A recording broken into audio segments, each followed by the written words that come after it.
Hi everyone, if you have just got a MetaQuest 3 or MetaQuest 3S, you might be wondering how to turn the controller on and off.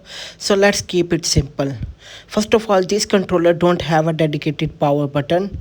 To turn them on, just pick up the controller and press any button.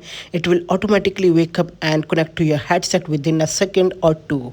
Now when you are done playing, you don't have to turn them off manually either. Just put the controllers down and leave them alone for a few minutes.